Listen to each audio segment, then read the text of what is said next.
Tia and Megumi both go through significant changes during the battle to become king, but much like Ponygon and Sunbeam, this is another example in where Tia had more to grow than Megumi did. Hey there guys, Stonestream here with another installment of What Did They Learn? This is our 5th video in the series since I'm going in order of placement of the Momoto for the final 10. And after this one I am going to break it up a little bit with another series I've been thinking of, but let's get into it and don't forget to hit up those support links. Please, please, please donate on Patreon or follow us on Twitch and catch the Twitch streams if you can. Now, I would chalk this dynamic up to Megumi being more well-adjusted as well, but this is because Megumi leads a very well-managed life as a pop star. She has to know what to say, when to say it, and why whenever she is in public. Whereas Tia, she was someone who very much just respected power, and just being a little kid, it's easy to respect that. However, you have to respect that she was never outright cruel. It's why she certainly wasn't out to pursue anyone weak to fight even after she got her book. And why back in the Momoto world, she never bullied Zatch. She always pushed him to be stronger, but she was never really cruel to him. But this lesson would be for naught, because largely, as she learned, she had virtually no offensive spells. And the one spell she did have at first was basically a weaker version of Guile from Street Fighter's Sonic Boom attack. Basically, her and Megumi's entire strategy in one-on-one battles was to outlast their opponent, then attack when they have nothing left. This is a fighting style that Tia absolutely loathed doing. But Tia would have to learn to accept her limitations in that regard and learn to respect different kinds of power. Granted, not by choice, but it did make her more well-adjusted by the end of the series. Let's take a look at her journey from its start. In the Momoto world, Maruse, her longtime friend, ended up betraying her. Tia only considered him a friend due to his status and, once again, his power in the Momoto world. Yet, when she found him, and he had his book owner and she didn't, Maruse immediately and viciously betrayed her. This both physically and emotionally scarred her. When Megumi found her, Tia had trouble eating and speaking properly, largely because she was questioning everything you knew. Typically, when you do have a kind of emotional personality break like that, eating and speaking does become troublesome. On some level, she figured deception would be the key to her victory in battle. After all, Maruse betrayed her, right?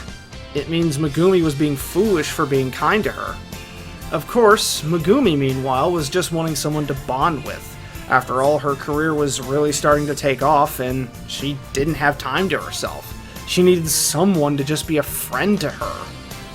And that means she wanted Tia around even before she even knew her destiny intertwined with her. Even her own manager just suggested dumping her in an orphanage, but Megumi insisted that Tia stay with her. Tia, of course, by the end of the day, learned that kindness is not a mistake, that being empathetic is not weakness. Of course, she'd have even more to learn after that, in which case we come to when she meets Zatch. Of course, Tia and Megumi still had to largely avoid fighting whenever they could due to their lack of offensive spells, but once Zatch intervened in her fight with Rembrandt and Maruse, Tia would slowly but surely learn that working as a team isn't relying on someone necessarily, but rather that it benefits both parties. Working with others is an ideal, not a begrudging choice, and it took Megumi and her kindness to help her realize that. Now, Megumi being purely kind and empathetic would make her character, well, a little two-dimensional. Megumi is sort of a female foil to Kyo, just like how Tia is sort of a foil to Zatch. Megumi ended up learning a lot about herself as well, something that is sort of touched on slightly in the show, but I think could have been elaborated more on. And that is the concept of a music contract with a record label. The basic concept is that when a record label controls your music, they pretty much frickin' own you. You have to do almost anything they say. There is a very dark side to the world of music and the music industry that I think the show could go over, but I don't think they also really could have either. Largely because the music industry would pitch a fit about it. Hell, musician biopics don't even really go over it that much in detail. But the point being is that Megumi learned how to have a work-life balance. Because ultimately, she knew this was for Tia, regardless of knowing that one day she and Tia would be apart. she had to learn to go to her record label and just tell them, "I don't need to explain this in full detail, just know that I need time for myself, and I will be back, trust me." And sure enough, her label said yes, twice. But Megumi full well knew the risk. The label very well could have dropped her. They could have said, "Okay, but you're gonna need a different label when you get back." Personally, I think that would have been a good challenge for her, but I think her figuring out her worth as a musician is also a pretty good arc to allow her to learn to say no when she has to. But it's a nitpick, it's still good tension for her, and the series does cover it in a tasteful manner. Now getting back to Tia. Tia, once again, being just a kid, undergoes a great deal of growth in the series. Where she shows it the most is that first time she and Zatch not only work as a team, but this time with enthusiasm. And this occurs in the episode The Amusement Park, where, bit of pretext, this is where we first see Poppy and Rupert, who we will get to. Now, Poppy and Rupert have teamed up with Zoberon and Hige, who have acknowledged their setbacks and how they work well as a team. Zoberon is strong, but not very bright. Rupert is thin, but clever. Hige's attacks are powerful, but very slow. Poppy has no offensive attacks, but his slime can stick you in place. And trust me, they'll get their own video. That's the short version.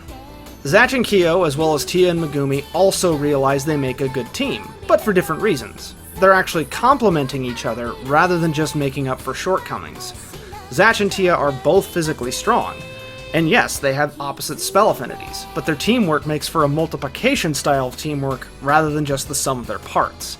This is why ultimately Zatch and Tia defeat Hige and eliminate him from the battle, while Poppy goes running like a little coward. Again, you'll get your video in due time, you little sniveler. Throughout Season 2 and 3, Tia really doesn't undergo that much growth, largely because she found a niche in her group, as the shield and the healer. Her Syphogeo spell being able to physically heal wounds as well as completely restore the energy of a book owner so they can carry on the fight is an invaluable teamwork kind of spell. Now, thanks to a certain perverted little monkey rabbit named Momon, she does finally gain a powerful offensive spell, but the circumstances under which she gets it are very comical to say the least.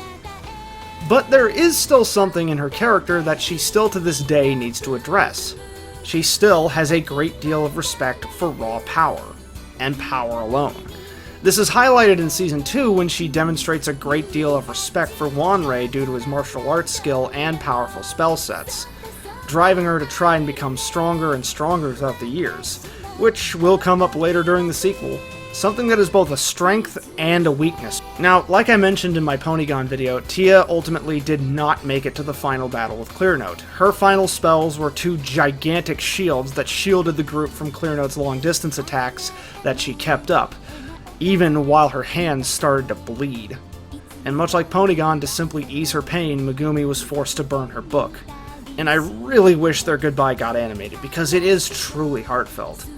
But here's the amazing thing, as I mentioned. Tia looks like she still has more room for growing in the sequel. Tia is still the rough and tumble girl she's always been, but holy crap, she takes it to a new level in the sequel. She becomes so strong, she's able to fend off attacking demon forces with nothing but her bare hands. Look at these panels, she's slinging around these heavy pieces of metal door like yo-yos. And with the full knowledge, she will likely not be given backup. She wasn't even privy to Zatch's plan, largely because Zatch didn't tell her, which leads to some funny moments showing how their dynamic hasn't really changed, but it's still really funny. But something I wanted to note while writing this, Tia still respects strength. It's why when she was a kid, she respected Wanrei so much. Tia, I think, still needs to learn that raw power and strength isn't everything when it comes to battle.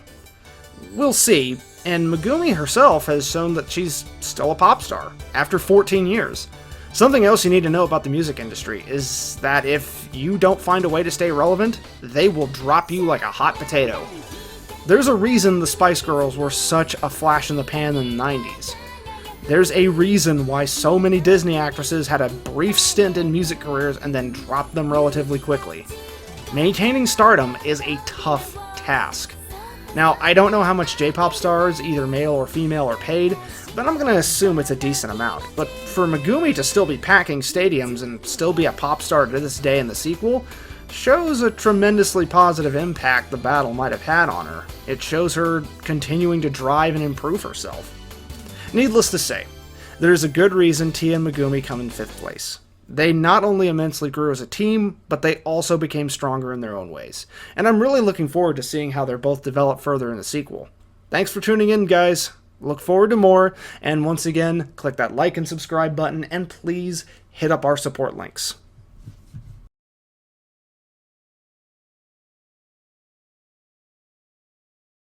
For me.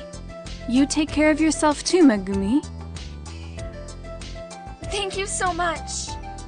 Tia, listen to what Kyo and his mother have to say until I get back. Don't go mouthing off, okay?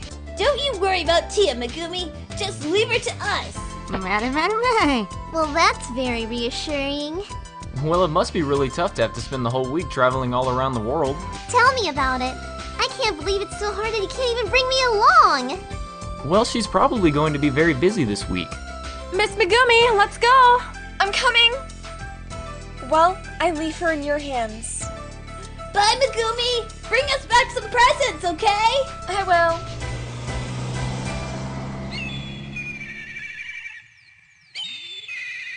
Hey, Tia, wanna come play in the park with us for a while? Matter.